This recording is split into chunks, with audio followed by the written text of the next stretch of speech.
tugeze ni kuri 40 aho bita kuri Achievers moteri. Abandi basigaye batari mu marushanwa turi buze kubakira bagarutse, ariko mbere yaho tuze kuba dutuje twicaye mu ihema hariya, haraba hari umuziki, haraba hari ibirori biryoshye, kandi ntihaze kugira umuntu urambirwa. Uyu munsi wose ni uwacu. Dushimire nyakubahwa Perezida wa Repubulika y'u Rwanda Paul Kagame wabuduhaye, mumushimire cyane. Bagiye guhaguruka, bagiye gusiganwa kuri marathon ndakurahiye. Yes, aha muri kubona rwose, muri kubona ko hari abanyamakuru batandukanye, muri kubabona ko nawe inkuru bari kuyikabuta bayifata neza bya nyabyo. Abantu nabo banezerewe hano no kugira ngo nkwereke gusa ukuntu bahagarara. Ubu bagiye kwita bagenda. Turebe gatoya. Ibintu bimaze guhindura isura. Niba utarakura barahagurutse reba mubona, uramubona. Yo ubundi mukomeze mukorekere biretembe. Yes, aba nabagabo bagiye gusiganwa ku maguru, nabo muri kubona bari kwambara inimero. Uyu bamwita Sabena, uyu bamwita Kazungu. Muri kubabona rwose bose. Uyu bamwita Yusi, azi kwirukanka cyane. Mukanya ari Yusi ni nimero 435.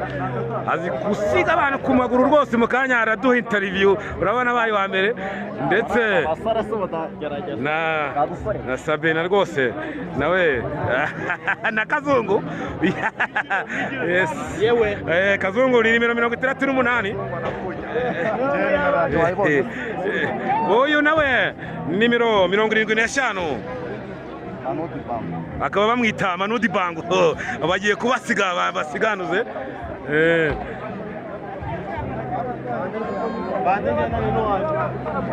Gusa bari kwishyushya kuri marathon. Bari nimero zingahe? Witwa nde wowe? Patrick. Uyu nawe akaba yitwa Patrick.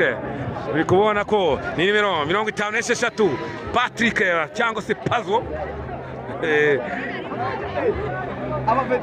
Ukomeze mukurikire Mwami TV bundi murebe ukuntu nutsindiye umugabo ndakugura byerusha nanjye cyangambahira oya uyu mugabo no mutsinda sabe ntago ndisubye nta mugabo sabe ndawugura fanta kasa mujyano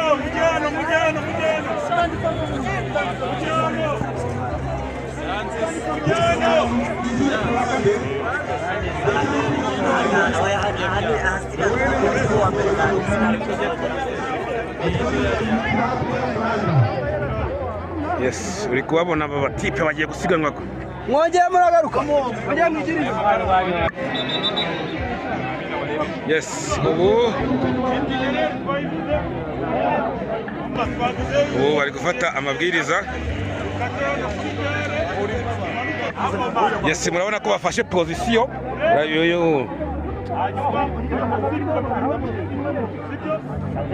Bari kuvuga ati higira ugira imbere. Nimero 17 ni Sabena. Sire ko nagiye kubasiga rwose umusaza akabereka ko yakoze siporo.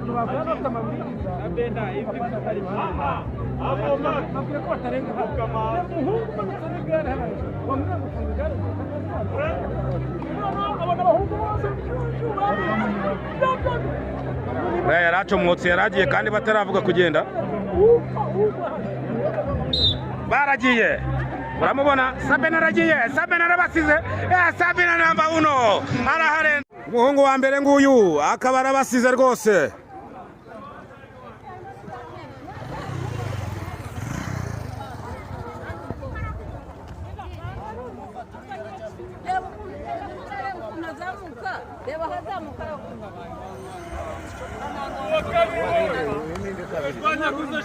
Yes, umuhungu wa kabiri akaba arabasize rwose. Umuhungu wa kabiri aramufata. ntabwo yamufata uriya afite ntabwo yamufata uriya uriya ntaramufata ntabwo amufata ahubwo uyu mwana ahubwo aranagerageza uzabana aciye hariya ku musozi uyu ni nimero 3 ni nimero 4 nimero 4 nawe akaba arahise mu bahungu cyiza rwose uramupeta ubushire niwe wari wabaye wa mbere ninde ugiye kuba uwa nyuma ninde ugiye kuba uwa mbere uriya mupeti bazengurutse ashaka kureba Sabe mupeti bazengurutse Sabe nari inyuma hano nawe warajya kureba nde Sabe nagenda ashaka aya cyiza uriya ni uwa mbere nawe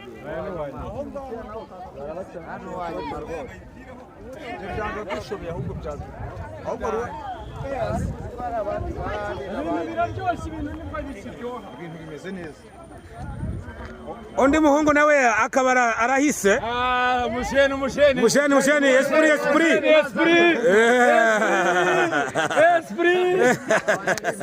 sawa Sabe nari inyuma undi nawe akaba arakomeje yo ahubwo uyu wumi tugashobora gufata uriya nawe yamufata era ni intera ni ndende cyane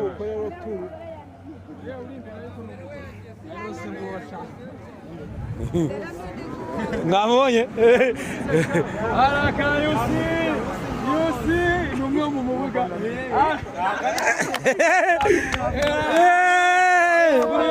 Eziburi yo Eziburi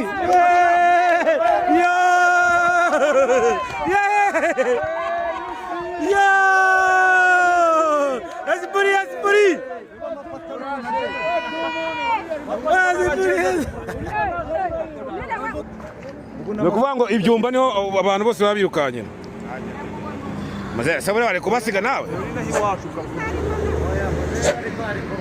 yari kubasiga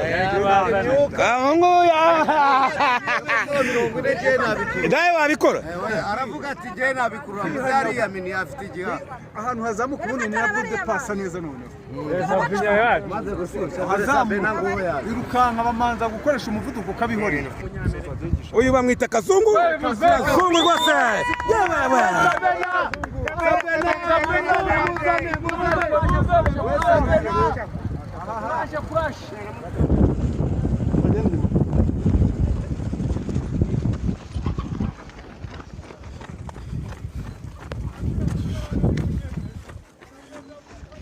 kubabona abantu bari muri turu rwose bari mu isiganwa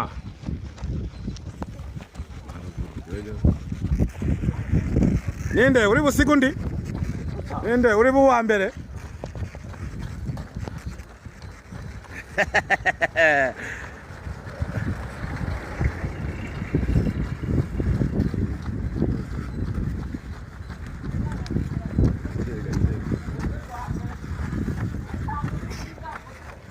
bamwita kazungu yes esprit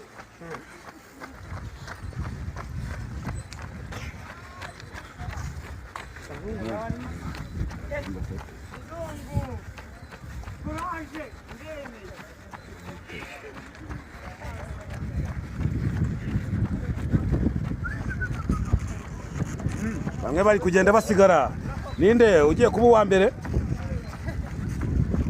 esprit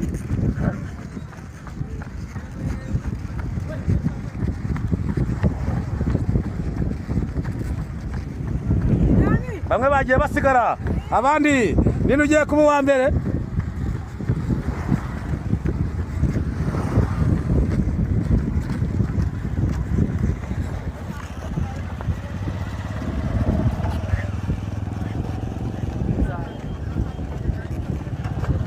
ubu hano yamucaho